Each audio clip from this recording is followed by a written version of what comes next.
Hello friends. Last Saturday ஜஸ்ஸு ஞாபகமாகவே இருக்குன்னு சொல்லிட்டு சேலம்லேருந்து அம்மா, டேடி அப்புறம் பெங்களூர்லேருந்து தம்பி வந்திருந்தாங்க சென்னைக்கு. அவங்க வரத்துக்கு முன்னாடியே பிரேக்ஃபாஸ்ட் சீக்கிரமாக செஞ்சிடணும்னு சொல்லிட்டு ஒன்று ஒன்றா ரெடி பண்ணிகிட்ருந்தேன். ஃபஸ்ட்டு வடை செய்கிறதுக்காக உளுந்து கிரைண்டரில் போட்டுட்டு சட்னிக்கு ரெடி பண்ணி வச்சுட்டேன். வடைக்கு தொட்டுக்க தேங்காய் சட்னியும் இட்லிக்கும் தக்காளி சட்னியும் ரெடி பண்ணிட்டேன். கரெக்டாக அவங்களும் வந்துட்டாங்க. அவங்க வந்தோடனே சுட சுட டீ போட்டு கொடுத்துட்டு வடை சுட ஆரம்பிச்சிட்டேன்.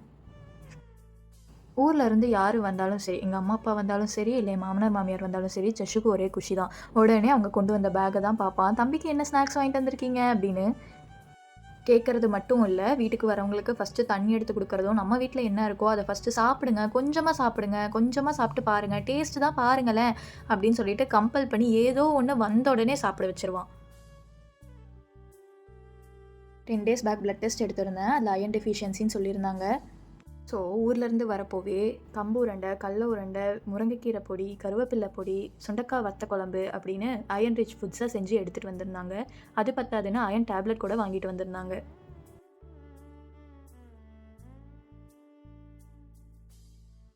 வடையெல்லாம் சாப்பிட்டுக்கிட்டு அப்படியே பேசிக்கிட்டே பிரேக்ஃபாஸ்ட்டும் ரெடி பண்ணியாச்சு.